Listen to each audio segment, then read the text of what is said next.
Hello friends, good morning. स्वागत है आप सभी का विद्या जोन यूट्यूब प्लेटफॉर्म पर। प्यारे साथियों, आज के वीडियो में हम RWA weekly mock test analysis करने वाले हैं और यूपी पुलिस कांस्टेबल के लिए जो आपके आरडब्ल्यू एप्लीकेशन में आपका वीकली मॉक टेस्ट होता है उस पर हिंदी वाले सेक्शन के आंसर आपको देंगे, साथ ही एक बेस्ट एक्सप्लेनेशन आपको मिलेगा। प्यारे भाइयों, आप लोगों से रिक्वेस्ट है, चैनल सब्सक्राइब नहीं किया तो प्लीज़ सब्सक्राइब कर लीजिए।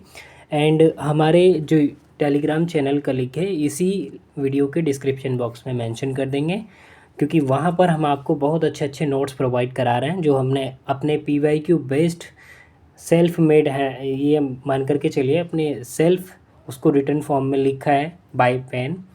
कोई AI से बने हुए नोट्स नहीं है। UPSI के लिए भी हमने आपको बना करके प्रोवाइड कराए थे, बहुत अच्छा उसमें भी रिजल्ट था। 30+ हमारे मात्र 10 से 12 पेज के नोट से आपको क्वेश्चन मिले थे, ये आप अच्छे तरीके से जानते भी हैं। और अभी मैं आपको एक नमूना भी दिखाऊंगा जो हमने आपके यूपी पुलिस कांस्टेबल के लिए हिंदी का नोट्स तैयार किया है। साथ ही जो स्पेशल टॉपिक्स होते हैं कुछ उनका भी नोट्स तैयार किया है, GS का भी 10 से 12 पेज में। तो आप लोग उसके लिए हम वो नोट्स आपको प्रोवाइड कर दिए टेलीग्राम ग्रुप में अपने, तो वीडियो में लिंक डिस्क्रिप्शन में मेंशन है, तो वहाँ से आप टेलीग्राम चैनल को ज़रूर ज्वाइन करें। रिक्वेस्ट है आपसे, क्योंकि वहाँ पर हम आपको क्वेश्चंस के साथ साथ में प्रैक्टिस भी करा रहे हैं क्विज फॉर्म में, तो बहुत फ़ायदा होने वाला है। हमारे डायरेक्ट क्विज से भी क्वेश्चन आपको देखने के लिए मिल जाते हैं। चलिए अब हम स्टार्ट करते हैं। तो आज डेट है भाई 19 अप्रैल और आज का वीकली मॉक टेस्ट आप लोग लगा चुके होंगे, हम ऐसी आशा करते हैं। अब चलते हैं हम टेस्ट की तरफ। ये रहा। तो आज हिंदी सेक्शन की अगर बात की जाए तो प्यारे साथियों, आज का हिंदी सेक्शन क्वेश्चन 51 से स्टार्ट था और पहला ही क्वेश्चन था कि भारतवर्ष की आदि भाषा है। तो आप सभी जानते हैं आदि मतलब प्राचीन काल से संबंधित है। तो प्राचीन काल में कौन सी भाषा थी, तो आप सभी को अच्छे से पता है कि प्राचीन काल में भारत में संस्कृत बोली जाती थी, वो भी कौन सी, वैदिक संस्कृत। ठीक है, तो यहाँ पर सी आंसर एकदम करेक्ट हो जाएगा। चलते हैं भाई, आगे बढ़ते हैं क्वेश्चन नंबर 52 की तरफ। और ये रहा आपके सामने क्वेश्चन 52। मेघ और मेध। देखिए इसमें एक में तो है मेघ और एक में है मेध, ध्यान से उसको देखिएगा। तो जो ये मेध है और मेघ है, घे मतलब होता है, जहाँ पे घे वाले की अगर बात आएगी तो प्यारे साथियों घे वाला होता है आपका बादल। देखिए यहाँ भी आपका बादल है, यहाँ भी आपका बादल है। अब थोड़ा और ध्यान से हमको देखना है, आगे चलना है। लेकिन धे, ये धे वाला क्या होता है, तो अश्वमेध यज्ञ के बारे में आपने हिस्ट्री में पढ़ा होगा। ठीक है, तो ये यज्ञ होता है जहाँ पे धे होता है, तो इस तरीके से इसका आंसर आपका हो जाता है ये बादल और यज्ञ। क्या है इसका आंसर, बादल और यज्ञ। अगेन सी आंसर 52 का।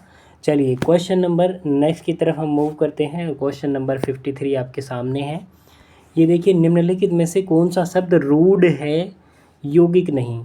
तो देखिए रूढ़ शब्द उन शब्दों को कहा जाता है जिसको तोड़ने पर किसी भी प्रकार का कोई नया अर्थ प्राप्त ना हो। ठीक है, तो ऐसा कौन सा है, देखिए झटपट, घुड़साल, पंकज या पीला।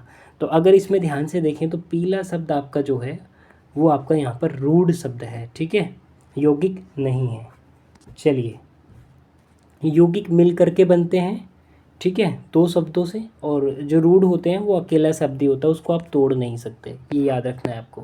नेक्स्ट देखिए आपके सामने है, निम्नलिखित में से कौन सा शब्द संज्ञा है। तो संज्ञा की बात की गई है, देखिए ध्यान से देखना है, क्रोध, क्रोधित और क्रोधी और क्रुद्ध। तो कौन सा संज्ञा है, ये संज्ञा आपसे पूछा क्वेश्चन नंबर 54 में। तो यहाँ पर जो आपका ए ऑप्शन है क्रोध। अब आपको हम बताते हैं क्रोध क्यों। देखिए क्रोध की अगर हम बात की जाए, क्रोध ये आपका एक प्रकार का भाव है और भाव होने से यहाँ से निर्माण करता है भाववाचक संज्ञा का, इसीलिए क्रोध आपका क्या हो गया, एक प्रकार का संज्ञा शब्द हो जाता है प्यारे साथियों। चलिए नेक्स्ट क्वेश्चन की तरफ मूव करते हैं। क्वेश्चन नंबर 55 आपके सामने स्क्रीन पर है। तुलसीदास के गुरु कौन थे, तो तुलसीदास के गुरु थे बाबा नरहरि दास। ठीक है जी, नेक्स्ट आ गया ये क्वेश्चन नंबर 56 की तरफ मूव करेंगे। निम्नलिखित में से कौन सा विकल्प विराम भेद और उनके चिन्ह सही सुमेलित नहीं करता है। आपको जल्दी जल्दी क्वेश्चन को देखने से ज़्यादा बेटर ये भी फोकस रखना है कि नहीं है या है, क्योंकि एक दो क्वेश्चन इनकी वजह से अगर आपके एग्ज़ाम रूम में बैठ करके गलत हो जाते हैं तो यकीन मानिए मेरे प्यारे भाइयों, वहाँ पर आपका एक दो क्वेश्चन जो अचानक से ईजी होता है और गलत हो जाता है वो आपके लिए पछतावा बन सकता है बाद में, क्योंकि वही एक दो क्वेश्चन आपको मेरिट में ला भी सकता है और बाहर भी कर सकता है। तो बी फोकस एंड स्टे एकदम मोटिवेटेड और क्वेश्चन पे फोकस रखें, जब क्वेश्चन को आप अटेम्प्ट करने की कोशिश करें। अब देखिए पूर्ण विराम तो सही भी बात है, किसी भी वाक्य के अंत में हिंदी में जब पूरा हो जाती है बात तो पूर्ण विराम इस तरीके से लगाते हैं। इंग्लिश में वहीं इसकी जगह फुल स्टॉप का यूज़ करते हैं आप, ठीक है। अल्प विराम, तो अल्प विराम ये आपका अल्प विराम है, इस तरीके से देखिए, इस तरीके से अल्प विराम लगा देते हैं। और जब ये कोमा बनाएंगे और ऊपर ये बिंदी लगा देंगे तो ये आपका अर्ध विराम हो जाता है, ठीक है, इसको ध्यान रखेंगे। योजक चिन्ह, भाई आप द्वंद्व समास पढ़ते हैं तो उसमें ऐसे लगाते हैं, जैसे आपने लिखा माता पिता, तो माता पिता जब आप लिखेंगे तो माता पिता के बीच में ऐसे साइन जो लगाएंगे इस तरीके से, ये है आपका, ये देखिए मैं अलग बना दिया इस तरीके से, ये है योजक चिन्ह। तो यहाँ आपको साफ नज़र आ गया कि भैया जी यहाँ पर तो योजक चिन्ह जो है वो गलत है, ठीक है। और उद्धृत चिन्ह ये आपका सही है। तो इस प्रकार से आंसर हो गया सी। चलिए भाई नेक्स्ट क्वेश्चन, वर्तमान काल के कितने भेद हैं। देखिए बहुत अच्छा क्वेश्चन है। हमारे नोट्स को जब आप पढ़ेंगे ऐसे टॉपिक्स पर हम आपको ऐसी रिसर्च करके दिए हैं PYQ क्वेश्चन बेस। अब तक जो भी क्वेश्चन, चाहे आपका यूपी पुलिस कांस्टेबल 2024 की परीक्षा हो या पुनर्परीक्षा हो, निरस्त जो हो गई थी उसके बाद हुई थी, या उससे पहले 2018 की परीक्षा हो, उन सभी क्वेश्चंस को हमने बेहतर तरीके से एनालिसिस करके एक शॉर्ट नोट्स आपके लिए तैयार किया, मात्र 14 पेज का है, ठीक है। दोनों साइड से काउंट करेंगे तो 28, तो उसको आप पढ़ लीजिए। हमारे कहने से बहुत इनफ कंटेंट है, PYQ बेस्ड है। वहाँ पर ये क्वेश्चन जैसे छंद का टॉपिक है, छंद को मात्र कुछ ही, मात्र आधे पेज में पूरा छंद, कितनी मात्राएं किसमें होती हैं, कहाँ किसको यगड़ तगड़ जगत जगत, ठीक है, कैसे कैसे प्रयोग करते हैं, मैं भी उसके नोट्स भी आपको दिखा दूंगा चलो वीडियो में। तो वर्तमान काल में भाई 5 होते हैं। देखिए बहुत सारी बुक्स में क्या है, आपको मैं आपको पहले बता देता हूँ, 6 भी देखने के लिए मिलेगा।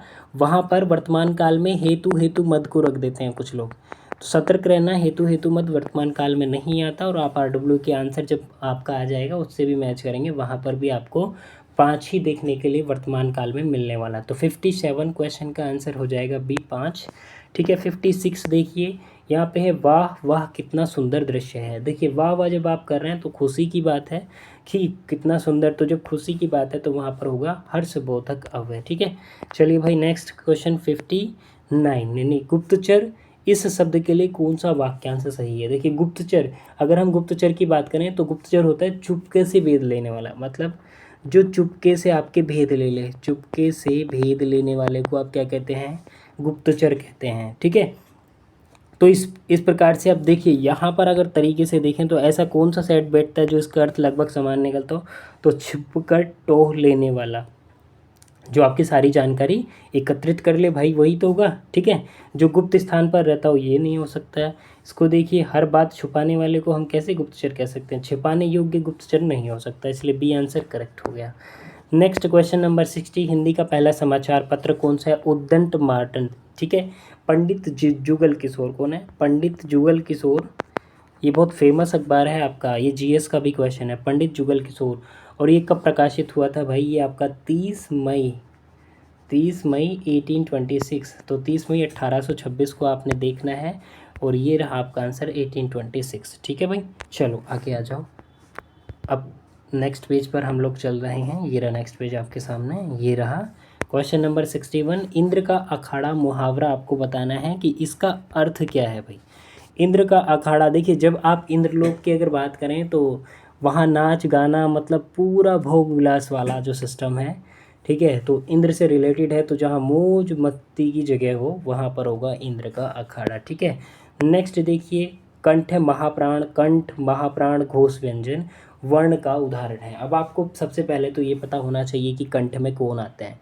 देखिए अगर आप KTMDO इस तरीके से, हमारी ट्रिक्स भी हैं, जब आप हमारे नोट्स देखेंगे मैंने इस तरीके से आपको बना करके दिए हैं, तो इसका मतलब होता है K4 का वर्ग, फिर होता है, ठीक है, K वर्ग, च वर्ग, ट वर्ग, त वर्ग और प वर्ग। कचट तप लिखेंगे, फिर K वर्ग में क ख गे घे, ऐसे लिखेंगे क ख गे घे, ठीक है।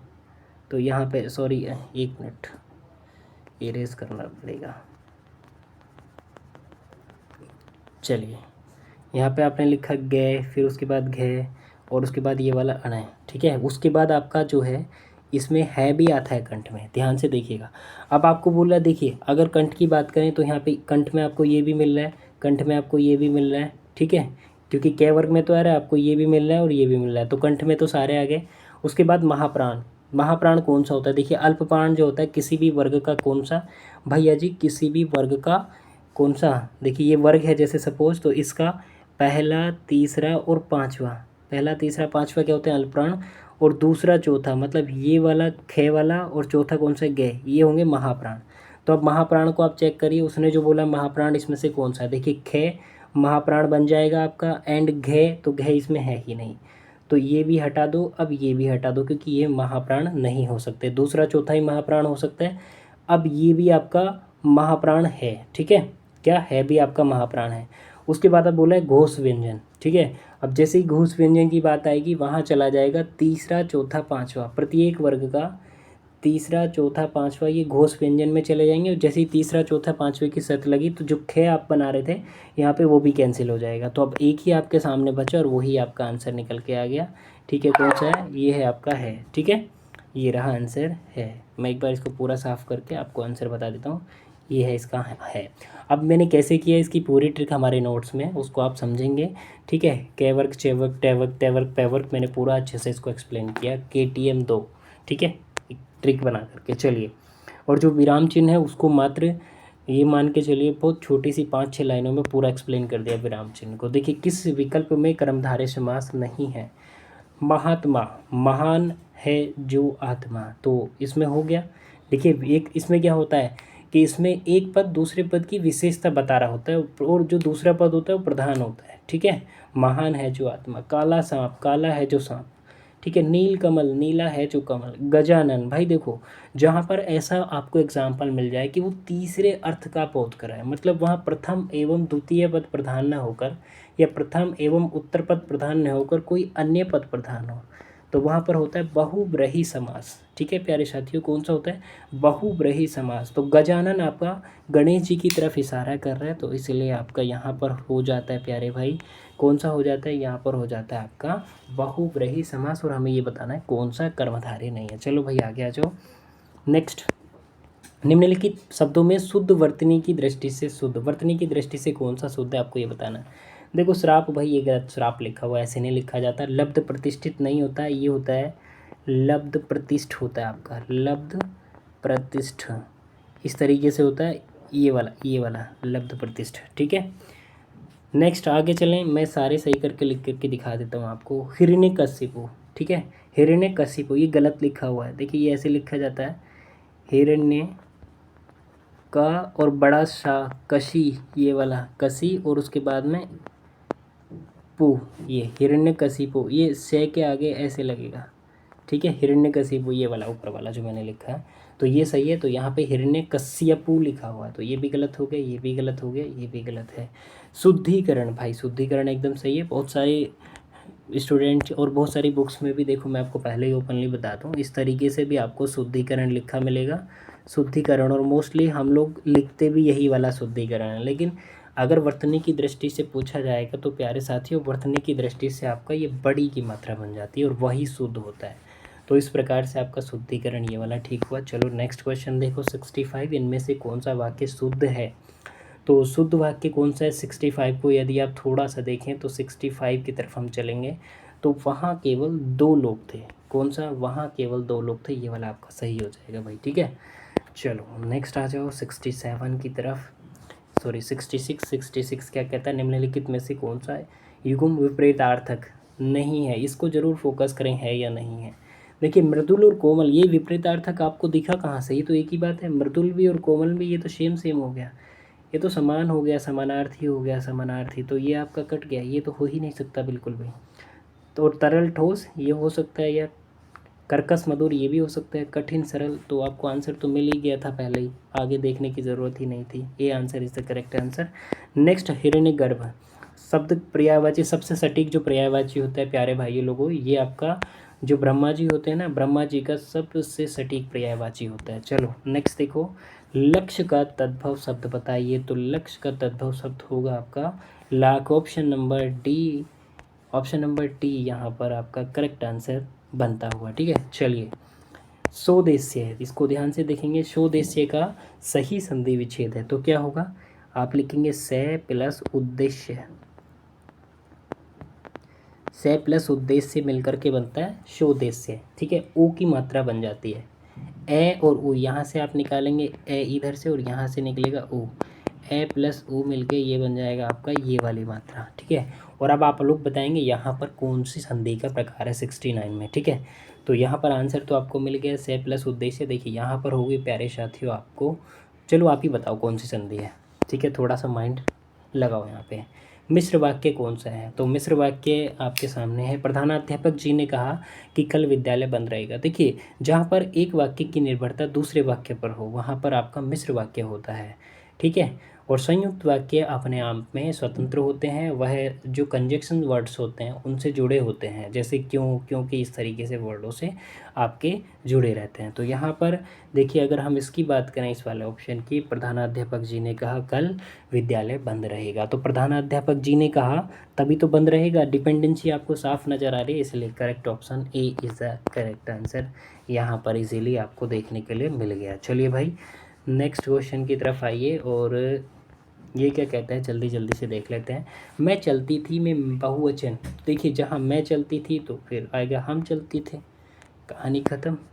नेक्स्ट कृपालु, कृपालु शब्द में संधि विच्छेद करने पर प्रत्यय, तो क्या होगा कृपा प्लस आलू, आलू तो बहुत खाए होंगे आप, आलू में छोटे ऊ की मात्रा है तो आलू ही प्रत्यय होगा, ये वाला करेक्ट आंसर हो जाएगा। नेक्स्ट देखिए 73, आगे नदियाँ पड़ी अपार, घोड़ा कैसे उतरे पार, राणा ने सोचा इस पार, तब तक घोड़ा था उस पार। यहाँ पर घोड़ा जो राणा जी का घोड़ा था चेतक, उसकी बढ़ाई इतनी कर दी गई है कि सोचने सोचने में घोड़ा पहले सोच रहे हैं कि कैसे उतरेगा, और सोचने के दौरान ही वो घोड़ा उधर पहुँच भी गया। तो अतिशयोक्ति बढ़ा चढ़ा करके चेतक की बात की जा रही है, अतिशयोक्ति अलंकार यहाँ पर हो गया, ठीक है।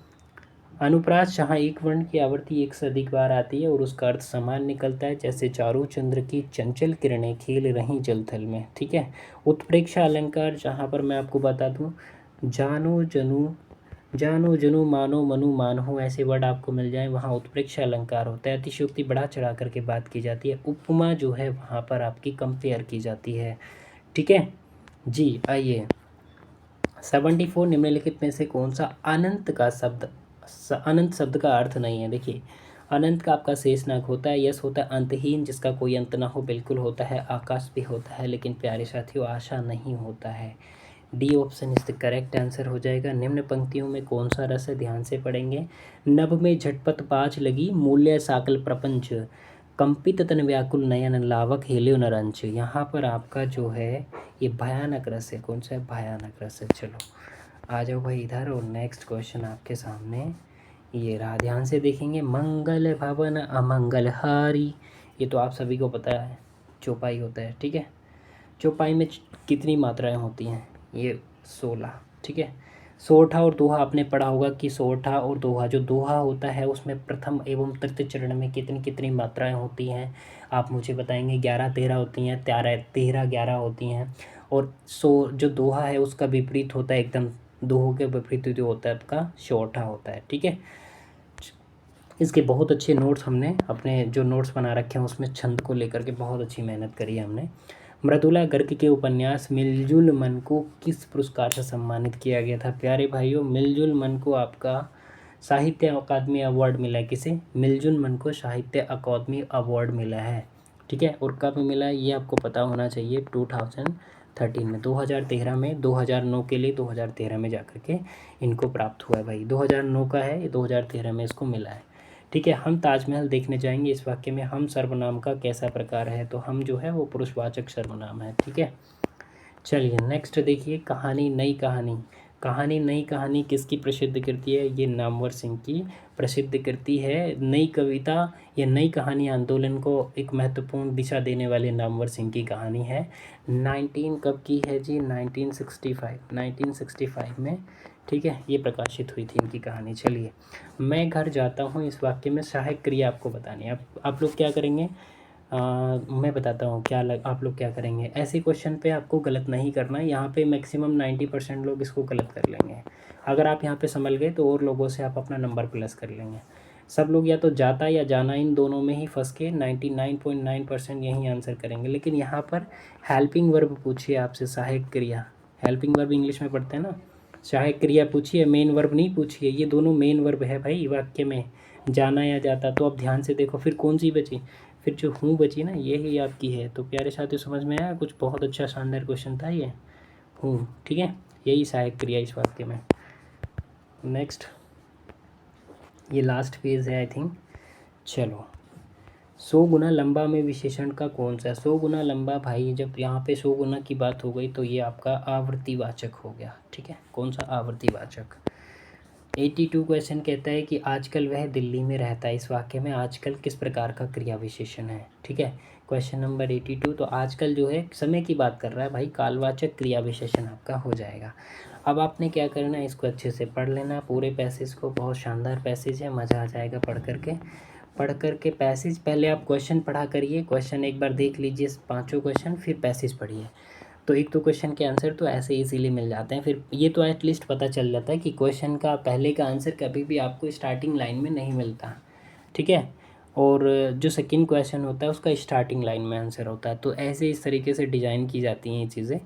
तो पहले क्वेश्चन पढ़ लीजिएगा मेरे हिसाब से, तो आपको बहुत इजीली आंसर पकड़ने में फिर आसानी होगी। जैसे ये है, बड़े बांधों का निर्माण करना अधिक जटिल हो क्यों होता है।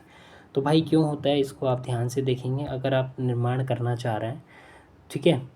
तो ये क्वेश्चन नंबर मुझे देखना पड़ेगा, थोड़ा सा आप टाइम दीजिए। 83, सॉरी, ठीक है, मिल गया भाई, 83 है क्वेश्चन का नंबर। तो अब 83 क्वेश्चन की हम बात करें तो यहाँ पे क्या है, अत्यधिक समय, ठीक है, धन भी खर्च होता है, ये वाला जो ऑप्शन, ठीक है, पैसेज के अनुसार आंसर हो जाएगा आपका, ठीक है। 84 देखिए, 84 बोल रहा है कि जल की मांग क्यों बढ़ती जा रही है, ठीक है। तो 84 को, तो क्यों बढ़ती जा रही है, जब आप पैसेज पढ़ेंगे तो उसमें साफ साफ नज़र आ जाएगा, ये वाला आंसर होगा कि औद्योगिकरण में वृद्धि, वर्षों से बढ़ती जनसंख्या और कृषि में विस्तार होने से आपकी जल की जो मांग है उसमें वृद्धि लगातार होती जा रही है। जल संचयन वह है जिसमें सही कथन चुन करके आपको इसको पूरा करना है 85 को। तो क्या है, इसका आंसर भी ए ही है, ठीक है। वर्षा जल को मुख्यतः भवनों की छतों पर हम इकट्ठा करके उसको भूमिगत करके संरक्षित करते हैं और फिर उसे आगे भविष्य में काम में प्रयोग में लाया जा सकता है, ठीक है। चलो भाई, अभी कुछ क्वेश्चन और बच रहे हैं मुझे ऐसे लगता है, हाँ एक क्वेश्चन और बच रहा है। 86 क्वेश्चन देखिए, जल संरक्षण का सही समास विग्रह क्या होगा। जल संरक्षण, जल का संरक्षण ही होगा या जल के लिए संरक्षण होगा, आप बताएंगे। यहाँ पर देखिए, एक तो ऑप्शन ये वाला तो ऑप्शन नहीं होगा और ये भी नहीं होगा, ठीक है। अभी आप दो ऑप्शन बचते हैं, जल का संरक्षण या जल के लिए संरक्षण, ठीक है। तो देखिए, अगर के लिए भी आएगा तो कर्मधारय समास कैसे आ जाएगा आपका, बताइए, आप ही बताइए। कर्ता ने कर्म को करण से संप्रदान के लिए, ठीक है। तो तत्पुरुष समास ही आना चाहिए, फिर भी कर्मधारय समास आप कैसे लगा सकते हैं, ठीक है। कर्मधारय समास आता है जहाँ पर उत्तर पद प्रधान होता है, प्रथम पद उसकी विशेषता बता रहा होता है। तो इस प्रकार से यहाँ पर आपका मैक्सिमम चांस है कि आंसर ये हो। लेकिन अगर आंसर आपका RW ने ये वाला दे दिया तो इसके लिए भी आप हमें ब्लेम नहीं करेंगे, हम आपको पहले ही आगाह कर देते हैं। देखिए, पॉसिबिलिटी इसकी जो है 90% है, इसको इस वाले की 90% है, ए ऑप्शन की 10% की समथिंग इसकी पॉसिबिलिटी कि RW आपको ये वाला आंसर दे दे। तो भी क्लियर, आपके हिसाब से मुझे पता है कि आपका भी आंसर यही होने वाला है, ठीक है। चलो जी, आगे आ जाओ। नेक्स्ट क्वेश्चन 87, और this is the last question for your today's Hindi test, ठीक है। बांध का निर्माण किया जा सकता है भाई किस किस से, तो बांध का निर्माण जब आप पैसेज पढ़ेंगे कंक्रीट, चट्टान और लकड़ी अथवा मिट्टी से किया जा सकता है। अब देखो, कुछ GS के क्वेश्चन थे, जैसे ये है, इस पेज में जो आ गए बता ही देते हैं आपको। प्रेस क्लब ऑफ इंडिया की पहली महिला अध्यक्ष कौन बनी थी, ये करंट अफेयर्स का क्वेश्चन है, बहुत इंपॉर्टेंट, ठीक है। बरुआ पिसारोटी, ठीक है। इसके बाद आप इसको देख लेंगे, ठीक है। और ये भारत नेपाल के बीच, ये क्या है, भारत और नेपाल के बीच विवाद, विवाद किस में है, तो भाई विवाद के लिए ये रहा, काला पानी, लिपुलेख, लिम्पियाधुरा, 3 स्थान है, काला पानी, लिपुलेख, लिम्पियाधुरा। बॉर्डर वाले इलाके हैं, इनको है तो भारत का इन पे कंट्रोल, लेकिन कभी कभी अपने मैप में दिखा देता है नेपाल, ठीक है। प्रयागराज में किस लिए फेज, भाई प्रयागराज का अमरूद बहुत फेमस है, मज़ा ही आ जाएगा अगर आपने प्रयागराज आके अमरूद खा लिया ना। आइए कभी प्रयागराज, बहुत मज़ा आता है इधर, और अमरूद खाइए प्रयागराज में आकर के भाई, ठीक है। योग का वर्णन किस वेद में है, इजी है मतलब। तो चलिए, उम्मीद करते हैं आपको अच्छा लगा होगा। और मेरे प्यारे भाइयों, अगर आप लोगों को अब चाहिए क्या चाहिए भाई, नोट्स चाहिए तो आप हमारे टेलीग्राम चैनल को ज्वाइन करें फटाफट। आपसे रिक्वेस्ट है एक बार नोट्स ज़रूर देखें। और जो हमारे भाई लोग लेखपाल की तैयारी कर रहे हैं उनके लिए कंप्यूटर का इतना शानदार नोट्स बनाया है भाई। देखिए कहीं पेड बैच में भी आपको ऐसा नोट्स नहीं मिलने वाला है। कंप्यूटर, डिजास्टर मैनेजमेंट एंड आपका जीएस के पॉइंट ऑफ व्यू से इम्पोर्टेंट टॉपिक्स और specially UP special, Uttar Pradesh special के क्वेश्चंस को मेंशन किया है। शॉर्ट नोट्स ही बनाया हमने सब, और हैंड रिटन फॉर्म में है। ऐसा नहीं है कि एआई से बना के आपको दे रहा है, नहीं, बिल्कुल मैंने खुद बैठ करके सब चीज़ों को पीवाईक्यू बेस्ड क्वेश्चंस को एनालिसिस करके बनाया है। तो आप सभी लोग अब करेंगे चैनल को सब्सक्राइब, विद्याचून चैनल को आप अपने चैनल को सब्सक्राइब करिए एंड डिस्क्रिप्शन बॉक्स में जा कर के टेलीग्राम चैनल लिंक के माध्यम से हमारे टेलीग्राम ग्रुप को ज्वाइन करिए और बेहतर तरीके से प्रैक्टिस करिए। क्विज़ एंड बेहतर शॉर्ट नोट्स आपको मिलेंगे। साथ ही करंट अफेयर्स की बेहतर जो भी क्वेश्चन होते हैं हम आपको वहाँ पर क्विज फॉर्म में देते रहते हैं। साथ ही हमारे यूट्यूब चैनल का क्विज फॉर्म जो चलता है वहाँ से भी यूपीएसआई में लगभग 4 से 5 क्वेश्चन वो सीधे आ गए जो हमने पोस्ट किए थे। ठीक है, हमने आपको प्रूफ भी ऑलरेडी दिया है। चलिए ठीक है, टेक केयर, अपना ख्याल रखिए, पढ़ते रहिए और उम्मीद करते हैं कि आप स्वस्थ रहें, मस्त रहें। Thank you so much, take care.